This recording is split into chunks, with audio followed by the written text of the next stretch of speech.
20 amp automatic transfer switch. Oh, come on, there we go. Ow. Check this out. APC takes 2 inputs, switches them to 1, and has a failover. So if one power source goes out, the other one kicks in. The only problem here is that it comes with these NEMA lock switches or plugs. So these are 20 amps. It comes with both of them. I have a choice. Oh, hi. Oh, I'm sorry. Am I in your way? Yeah. Was I bothering you? Yeah, my bad. Oh. Okay. So I have a choice. I could either buy an adapter to a normal 20 amp plug, which I did, and they're not going to ship for another 2 weeks through Amazon for some reason. Oh my gosh, you are just in the way, all up in the way. Or I'm going to go to Home Depot and I'm going to buy new plugs. These. You just licked me in the back of my throat because I was talking. You're disgusting. And your breath stinks. I can buy the adapter, wait until the end of the month, and then I can get this and plug it in, or go to Home Depot, cut this cord, rewire it to a standard 20 amp plug, and I will be good. Unfortunately, I need 2 of them. That's the whole point, is have 2 sources, and I kind of have a test in mind that kind of, depending on how the test goes, will lead into another project, which could be interesting, which could lead into another project. So I really want to get this started. And I just got my new phone. This is the iPhone 13 Pro Max Ultra Extreme 1 terabyte. So I'm gonna record this on my phone and see how the editing process goes with the high efficiency video, 4K at 60 frames per second. Hopefully you guys like it. Let's go. Come on. Yeah, let's go for a ride. All right. Good girl.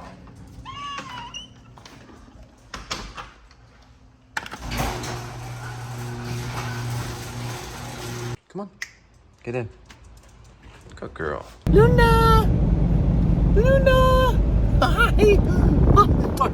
Oh, you lick my teeth. Oh gosh, I'm driving. You're so crazy. You're so crazy. I'm gonna die. And here we go. Simple little run. I'm like, I'm just gonna get a couple things. Just a couple little doohickeys. Instead of spending like $150, but it's stuff that I want. So here are the 20 amps. Got a 15 amp just in case. Okay, can you just a little bit of room, okay? Okay, please, just a little bit of room. What else I got? And another 20 amps. So I'm thinking I'm just going to install both of these 20s because this is a 20 amp source. Both of these require 20 amp connections. The 15 is just in case.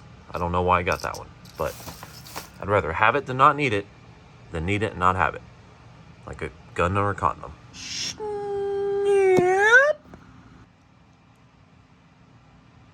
Nice.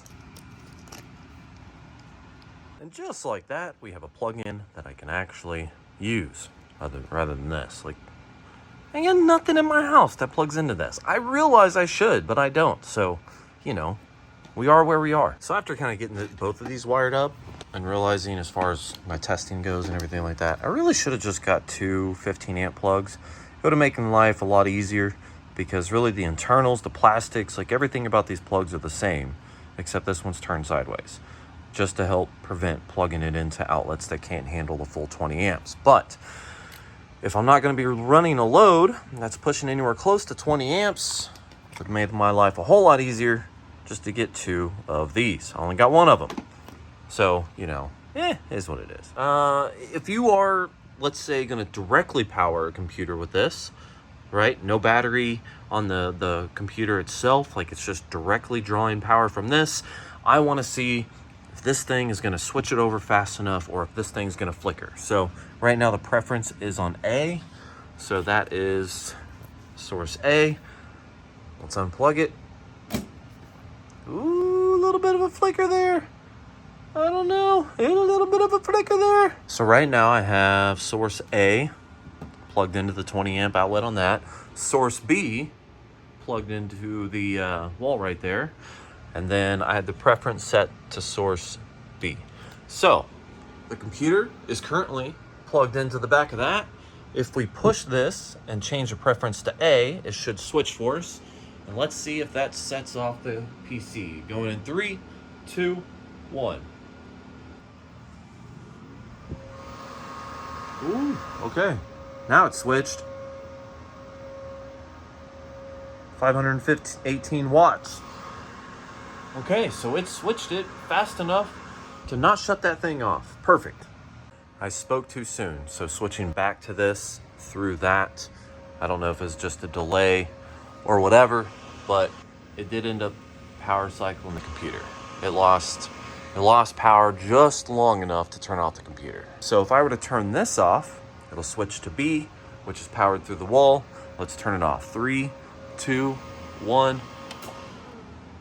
The computer stays on.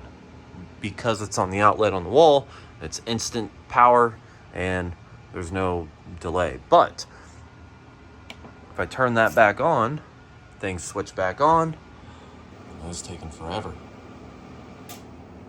There we go. It just switched over. And for whatever reason, it just flicked it off.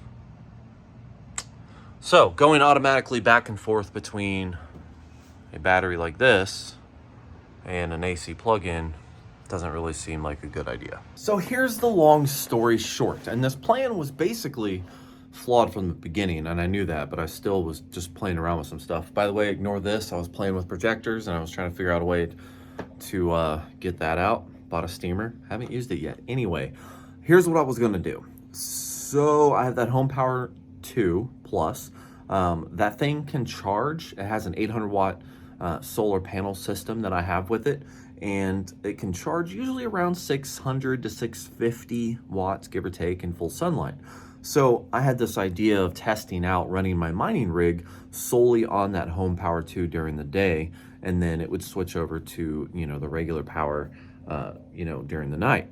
The problem with this idea is that every time I wanted to kick in the Home Power 2, because it would basically run itself dry and then it would switch over to the home power or to the regular electricity, house electricity, I would have to actually go and re-engage the inverter because it would only last a few hours, probably 3 hours at best, if it was 100% charged when it went down at night. So that means by the time the sun goes down, I would literally just be dead in 2 to 3 hours and it would kick right back over. But let's say if it was running at 500 watts and it was running throughout the day and it was charging at peak, maybe 500 to 600 watts, that would be able to basically sustain it throughout the day, hopefully most of the day anyways, and then I would be able to basically get a discount on, what my mining rig consumes.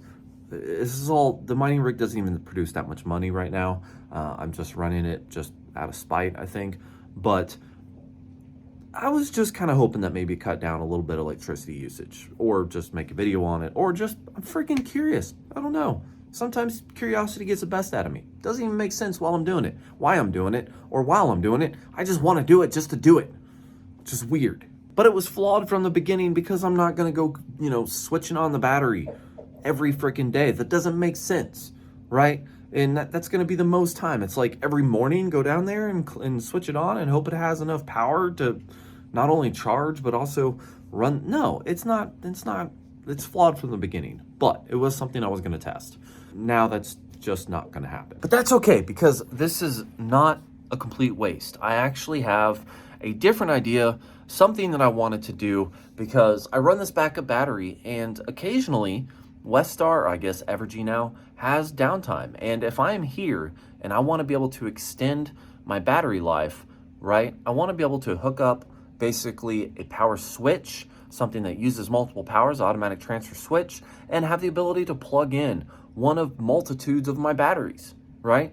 Switch one out. If I want to keep my servers and everything up and running, just switch it out. Just plug it into a different battery and not have to go behind the server and unplug each one. And then because each plug is a 20 amp plug that goes to my UPS devices, I don't have batteries that have those, so I would have to get another adapter. And those are little things. But still, the point is, I want an automatic transfer switch so I can plug in other battery sources during a power outage. So I'm still gonna hook it up and use it. Holy crap on a cracker. What the hell? What the hell? What the hell? This is ridiculous. What the hell? Oh my God. Cat, did you do this? What the hell? How does this happen? There wasn't even that much weight on there, for crying out loud. Jesus. I really thought about putting it on top of that, the UPS, right? And then moving everything up or whatever, and then having the plug-ins. It would have been cleaner. I'm still on the fence with that. Let me know in the comments down below. But instead, I ran it right here. I like it right here. Yeah, it's not as clean. I really kind of don't like it right there, but I also kind of like it right there. So I'm on the fence. What do you think? Is that weird? I don't know. But everything is running through one 20 amp outlet right there, and that's the actual 20 amp outlet with the plug and everything. So that's coming down through here, and this is going to be the power distribution that runs everything, including both batteries and a couple other things like that. Like some of the power supplies do not go through the UPS. They just connect directly to the wall, because there are 4 power supplies there. So I have one power supply that goes to one UPS, one other power supply that goes to the other UPS, and then the other 2 are just plugged directly into the wall. That way, every time this thing reboots, it does not go crazy and go beep, because it's annoying as hell. So now everything is distributed through this, plugged in through that. That is source A. This is source B, which is a standard 15 amp plug, which means I can plug in any of the multitude of batteries that I have inside the house if I want to extend the battery life of my UPS and my rack system. Just in case of a power outage, I can do that. I can plug it in right here, and everything gets routed through that. In fact, I can have the Home Power 2 sitting right here the whole time, not actually using the inverter or anything like that, or any power or anything like that, but it's on standby. So if I need to go in here and click this button, I can do that. In fact, this is source B. Let's go ahead and switch the preferred source to source B. Okay, I don't know, it's doing some funky switching. I don't know if this is kicking on enough. This might have backfired. Still showing source A. It's not flipping over. The ultimate idea of doing all of this. This thing doesn't have enough juice to start up and switch over, apparently. Oh, son of a... So that, I'm wondering now if that startup juice is just too much to maintain that switch.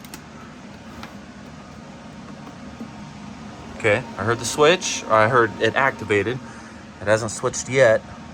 It takes a little bit, so let's see what happens.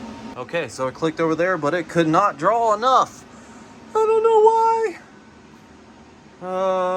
Okay, everything's on battery, so I'm gonna disconnect that power and then see if it just forces it.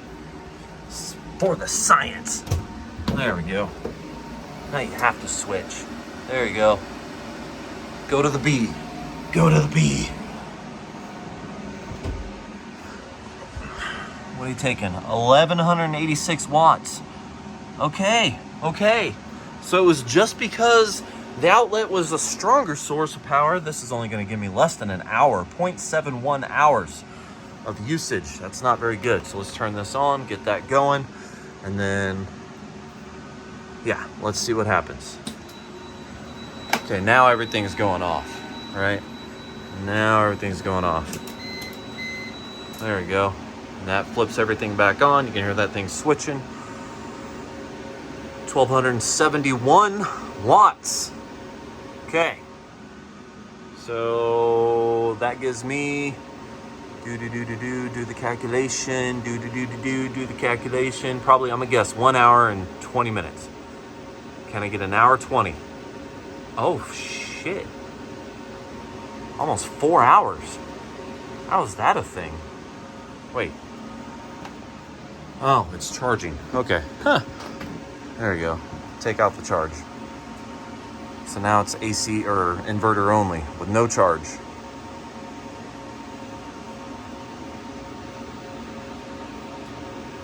$1.2 hours. Ha! Okay, so I can get 1.2 hours. It will charge everything on the rack, but if it has a better battery or a power source, it will, even though B is preferred, set to preferred, it will prefer the wall outlet just because it's a more stable energy source. But 1.2 hours. And then if I charge this from this will give me another 0.7 hours. And then I got all these batteries everywhere, so I could just keep going. Or, technically speaking, if it's going to be a super long-ass outage, technically speaking, I can just hook up my generator. Got myself a couple hours to do it. Not bad. Hey, did your fat ass break my shelves? Don't you freaking lie to me. Hey, don't you look at me when I'm talking. Yeah, did you break my shelves? Boop. I will boop you. Boop. Boop. Boop. Smell my finger. Smell my finger. Smell it. Like it. Oh, love it. I'm just kidding here. Okay, we're doing this now. Y'all remember, if you saw that video, that kid that I donated those two monitors to on a monitor stand? Well, turns out he didn't have any video card to run additional monitors. So, basically, I'm going through donated old Quadro cards, and I'm seeing which ones work, which ones perform differently, better, whatever, and see if I can give them like a mid-grade, you know? Like, I want to keep the worst one for, you know, if I need to boot up a computer or something, or I just need a head on a computer or something like that. Like, nothing performance-wise, but gives me a display out. But the best one is just in case I want to use that for anything, which they all suck, but still, you know, just going through these and seeing which one work. It's funny. So far, so good, though. The Quadro 2000 boots up, gives me 1080p, has 2 ports. Push come to shove, at least I have something for him. Yeah. My bad. It's on the back. Ooh, Quadro K4000. Check. Quadro 6000.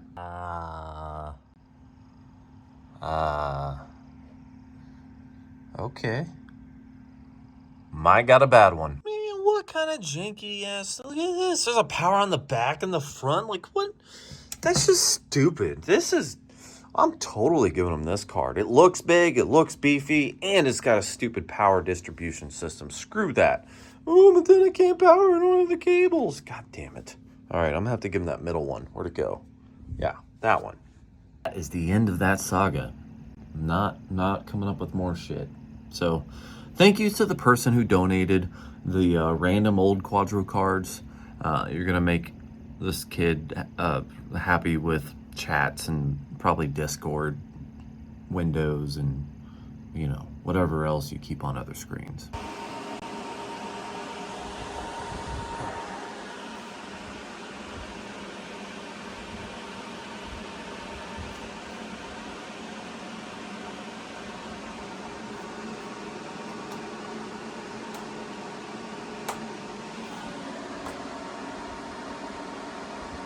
Long short story short, basically I bought 2 extra shelves because I have a lot of stuff to put on shelves, right? I put some stuff on shelves, they fall. However, these are old shelves from Lowe's. I went to Lowe's, got the same exact brand. They looked exactly the same, except the new shelves were a different shade of black and they were super wobbly, which kind of made me sus in the beginning. And of course they just crumbled. So I've already returned those. I took them down. I dropped them at home at Lowe's, and I was like, screw you. These shelves suck. So I have to run out and drop some packages off at the U.S. Postal Service. And I think I'm going to stop by Home Depot and see what kind of shelves they have, because I really, really, really need some shelves. And I don't have them. no shelves. Went to Home Depot. I have concluded that all plastic shelves now really suck. Look at this. So if you can not twist this, right? That means these things are stuck in there. They're built to go in there, and it makes the shelf very sturdy. I went to Home Depot, and all their demonstration shelves, right? You can almost freely spin them with very little effort. So that, combined with them being wobbly, makes them terrible shelves. And now they're overpriced. So pretty much not anytime soon. I'm gonna put a pin on all this, and I'm going to build my own shelves because lumber prices are going down, and I can build my own shelves because this is something I can do. Moving on, this is the state of my DVR rebuild, which I'm gonna start working on later on the evening, but let me tell you what I'm gonna do. I have to take off this cooler again because even though I lapped it and flattened it out a little bit, I definitely did not do it enough. So I need to get that flatter, and I'm only going to do it one more time. So whatever the temperatures are, or is just what the temperatures are. I know a lot of people were saying that 70 degrees Celsius under load is not high, but in my mind, if you have a water-cooled, direct die mounted CPU running at completely stock speeds, 70 C is a little too high. Okay, I expect 50, maybe 60, right? And it's only 2 cores, 2. So if lapping this does not work, the second lap, I'm just gonna give up because I went through this whole big hassle trying to get this processor to have all of its cores, the temperature under control, and I failed miserably. So I'm not gonna give it any more effort than I have to, so I'm going to lap this now that I know everything works, which I know that was kind of dumb. It's like, oh, plug it in, see if it works, but I would legitimately may or may not have had some incidents that made me question whether or not this thing still worked. Yes, a cat was involved. Yes, it was on a table. Yes, the cat made a bed out of it. But you know what? It works. So I'm good.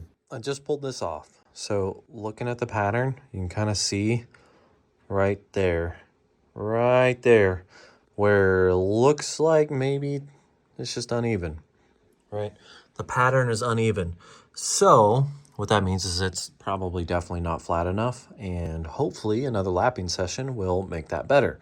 But one of the good things about making the video about this is that I did get some good ideas from the comments. So thank you very much for all your input. Somebody mentioned that this case should be pretty easy to build in, just because you have this airflow with the hard drives. This brings in the air from the front and pushes it out the back. So basically what they're saying is take off these fans, find a way to mount this radiator up against this, or maybe even add on to this fans. I don't know.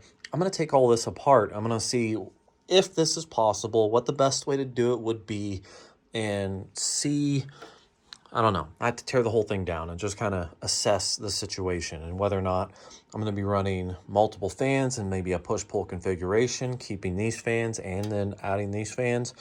Am I going to have enough room for that with the motherboard, which I should, because I think that's only going to come out to right here. It might be close, but either way, I think I might get away with building this new system out without actually having to cut anything, which is great, because I was kind of worried about that. I did, however, get an order in for some really, really basics. Just like that. One hand. Oh.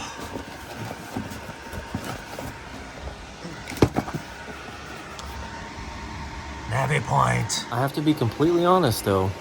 For those of you who are not familiar with my personal life, I am going through a situation of which I need to basically conserve money or sell a kidney. So, you know, little stuff like this, $35.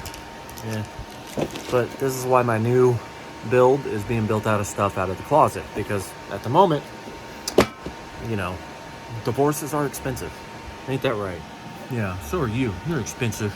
Yes, it's so expensive. If you want, yeah. I'm gonna go ahead and end this because I want to start lapping, and that's an entirely different video. So, to keep the ball rolling and productivity for the day, I'm gonna go on and end it. But before I go, I want more input from you guys. If you guys go to sungoldpower.com, look up the 6,000 watt DC 24 volt split phase pure sine wave inverter with a charger. And hypothetically speaking, if you were to get this sent to you, what would you need to get up and running for a basic setup? Like, let's say another battery backup for the server room. So far, I'm looking at solar panels. I have some portable ones, but I'm trying to source some ones that you actually install, like on your roof. That's going to be 4 of them at 400 watts, so it's not going to be super high power, but I am looking at those.